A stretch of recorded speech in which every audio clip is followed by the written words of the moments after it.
Northern Ireland Assembly elections. Counting's continuing, but they both appear to have made large gains at the expense of the main unionist party, the DUP. Sammy Wilson is the DUP member for East Antrim. He's given his assessment on why his party's suffered at the polls. Having been the biggest party in Northern Ireland for the last 20 years, we become the lightning rod for all the frustrations of people. And, I think it's significant. As I went round the doors in my own constituency, we were blamed for the problems of the health service, even though we didn't hold the health ministry. It was held by another party. Boris Johnson is expected to make a cabinet reshuffle later this summer. It's after the Conservatives lost around 480 council seats in local elections in England, Scotland and Wales. Russia says it's destroyed a large stockpile of military equipment provided by the US and European countries in Ukraine's Kharkiv region. Moscow says it struck 18 facilities overnight, including 3 ammunition depots. Pavlo Kovalchuk is a spokesperson for Ukraine's armed forces. In the Slobozansk direction, Russia's continued shelling settlements near the city of Kharkiv, and in the Izhevsk direction, Moscow's conducted aerial reconnaissance using drones to identify our troop positions and have bombed 3 bridges to slow down our forces. The US has pledged a further £121 million worth of military aid to Ukraine.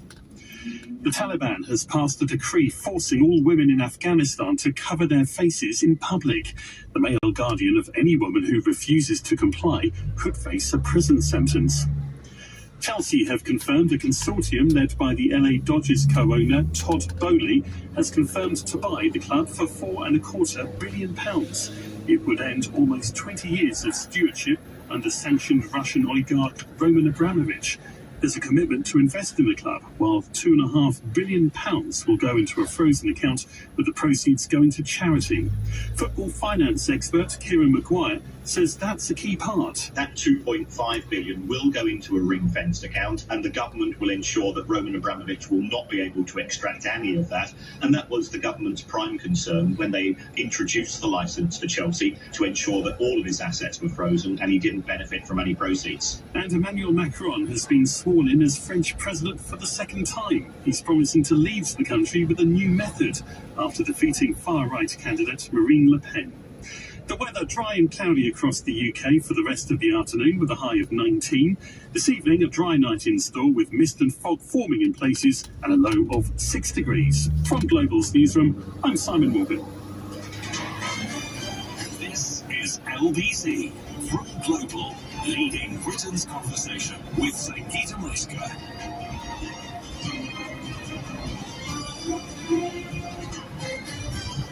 Good afternoon, I'm Sangeeta here until 4 o'clock. I really, really want you, if you are a parent, if you are a teacher, if you're somebody who works within schools, if you are a student, to pick up the phone on this next topic. It is about rising levels of anxiety amongst students, particularly the cohort that are taking their A-levels. Really shocking stuff. I picked this up from The Guardian this morning. Let me read a bit of it to you. Teachers in England have observed high levels of anxiety amongst pupils in the run-up to GCSEs and A-levels, with reports of panic attacks, angry outbursts, self-harm, and disengagement amongst students who will be the first to sit examinations in 3 years due to the pandemic. It gets worse. It turns out that GPs are saying they are seeing parents bringing their kids into the surgeries asking for referrals for better mental health support. And that's because kids are simply not used to the pressure, and they have had an enormous amount to cope with. Firstly, now, the rest of their lives. And if you think I'm exaggerating, I'm absolutely not. Just this week, we saw the Times running the front page complaining about kids from private schools not being able to get into Oxford and Cambridge. Why do people care about it? They care about it because even now in this country, which university you end up with will be a huge determinant of your life. And by that I mean it will determine which jobs you get, how you get in through the door, which promotions you get, whether or not you know how to operate in a corporate environment, how much you will earn. That's what I mean. These are factors that will determine your life. And yet we have an entire cohort of A-level students, some of whom cannot cope. So my question to you is it time that we scrapped exams? There must be, surely, a better way to assess a student's skill than sticking them in an exam hall for anywhere between an hour and 3 hours, asking them to memorize things and write essays. 0345 60 60 973. In the meantime, we can talk to Steve Chalk, Chief of the Oasis Academy Trust, which represented you, of course, across England. Steve, welcome to the programme this afternoon.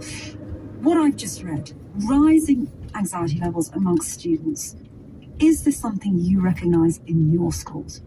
Yeah, no, absolutely.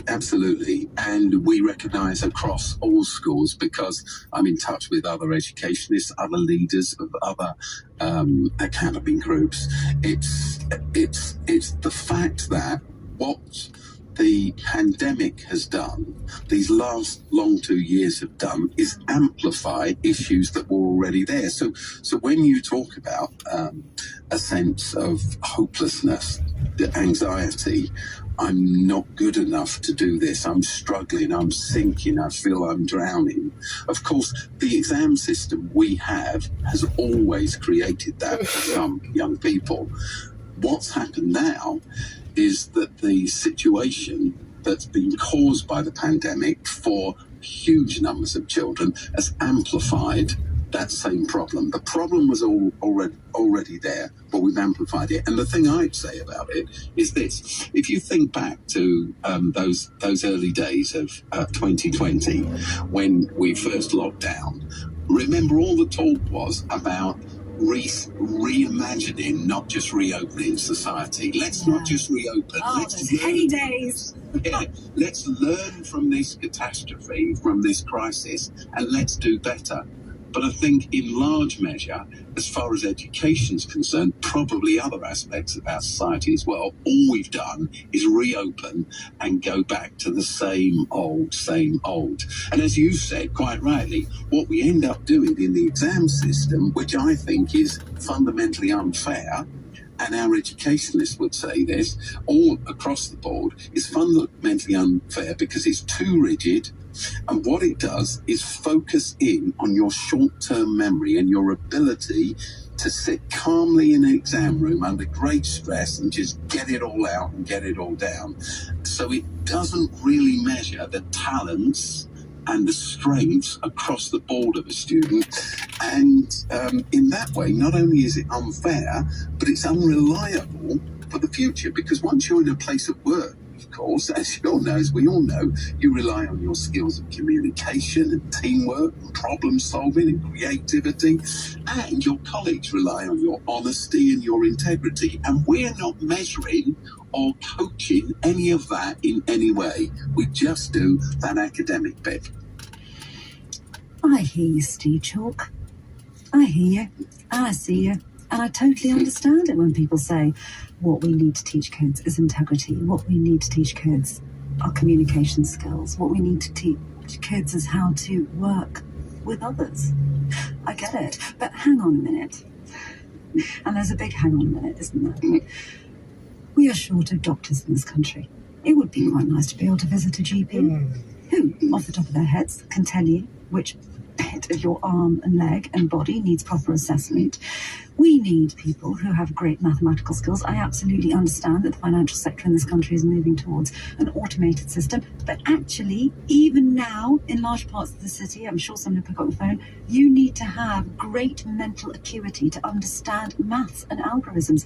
It is really important in an internationally competitive jobs market that our children in this country can compete with the best from around the world, and those education systems in India, where all the tech geniuses are coming from, in China, where you've got kids zooming ahead on the educational The tables. flowers are in your They're bedroom learning by rote, aren't the they? bedside And they're table, sitting John. They're in a in little exam- sort of beaker. in I couldn't examples. find a vase, but it's got some So water there's, in it. there's Should be two good for things I'd say tomorrow, about that. First of all, I'm actually partly Indian.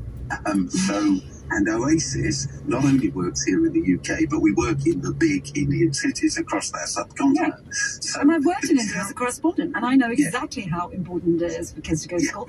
And it is all about rote learning. So, well, I'd argue that point, actually, because I think wherever rote learning exists and exists in isolation, it fails kids, and it fails them in China, and it fails them in India. Because let me finish. Because to go back to your illustration of your doctor, when you go see the doctor, actually, my daughter's a doctor. So, when you go see a doctor... You're half Indian, your daughter's a doctor. Why does this not surprise me? No, so you want them to have intellectual skills. You want them to be able to diagnose your situation. But in every GP, you're also looking for people skills. You're also looking for communication. You're also looking for